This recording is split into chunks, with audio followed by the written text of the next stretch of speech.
Paper Mario can be considered the spiritual successor to Super Mario RPG, a JRPG with simplified but different and fun gameplay. The plot is a fairy tale take onto the classic Mario saving pitch from Bowser, and it works really well thanks to the characters and the worlds that you explore. Paper Mario Origami King, on the other hand, is the most recent installment on the series. It's more of an action-adventure game with puzzle-focused combats and real-time battles. Origami King is a big package of entertainment from beginning to end. At every turn, it is trying to present something unexpected for the player.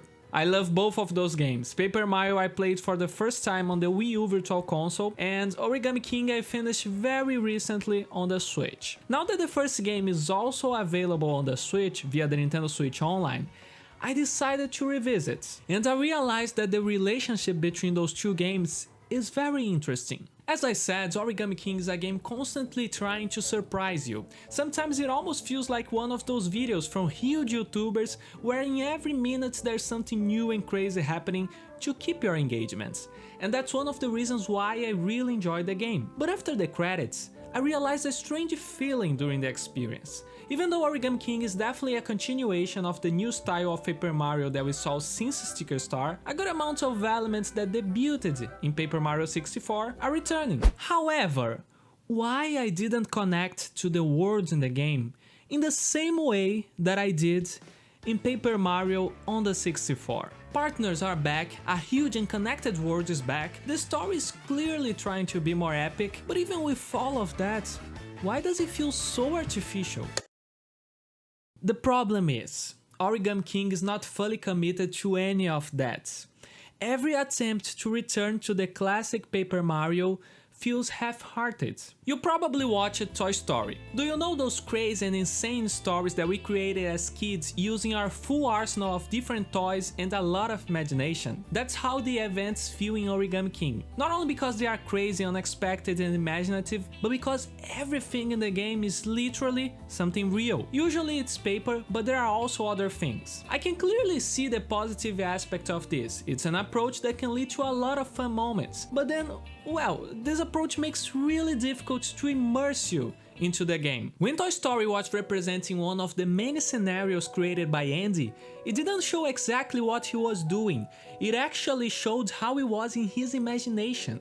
Origami King tries to do the same thing, but sometimes they are too much literal. The Caesar is actually a Caesar, the big monster is a perfectly real folded origami. Are they actually alive? And while kids are definitely creative, they are not very good at coming up with good characters and world building. So, every time Origami King tries to do something that we saw in Paper Mario on the 64, it feels forced and not fully realized. Partners like Bobby, Professor Toad and even Kamek have some great writing, but they are not like Goombario, Boombat or Lady Bow from the first game, because they exist in a world that doesn't feel real. During the adventure on the first game, every partner was a small piece of the place you were visiting. They were part of something bigger. In Origami King, everything is paper, everything's origami, every citizen in the city is not there to tell you about their lives or about the world.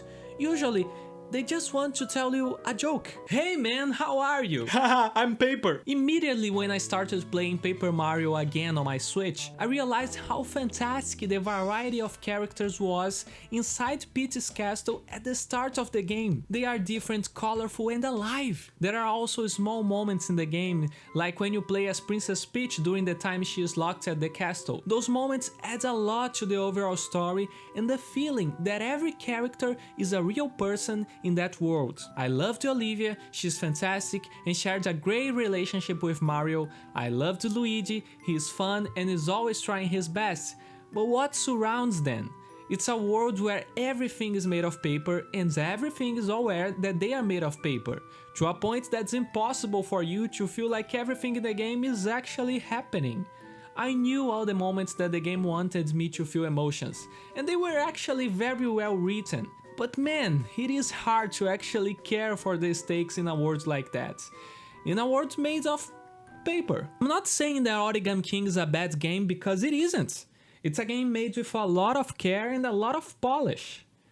But what I'm saying is that the elements from Paper Mario 64 that Origami King is trying to recreate simply don't work in that context. The reason for that is probably the three different influences on Origami King. First, there's the development team at Intelligent Systems and the desire that they have to create a different game with different mechanics in each entry. Second, there are the executives at Nintendo limiting the creative of the team by demanding exclusive use of established characters from the Mushroom Kingdom and not allowing major changes to the visual of said characters. Finally, there are the fans. A lot of them are unhappy with the actual state of the series and are asking for a return to form, similar to the first two games in the series. The clash between those three forces is Origami King. You can clearly see the development team trying its best to create something that can balance those influences.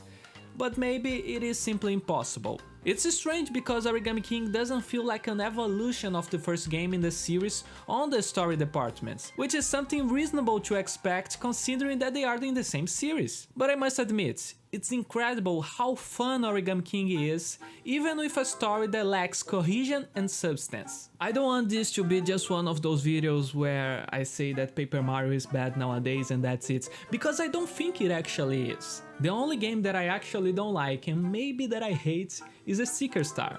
But what I think is, if Nintendo wants to appeal to fans like me, who loves the three first games in the series because of all the world building, I think they have to fully commit to that for it to work. At this moment, I don't see the possibility of Nintendo going back to the classic style of the first game in the future. To be honest, they've gone too far on the new style and I think a lot of people know Paper Mario as that nowadays. I just hope that they can keep improving on the new formula with a more meaningful world building, trying to understand what exactly made the story in the series so good in the first place. And hey, the first Paper Mario is not going anywhere, you can always relive those great moments replaying the game. There's also the option to play Bug Fables, which seems to be an indie game heavily inspired by the old Paper Marios. And that's it from me. Thank you so much for watching. Until next time, bye!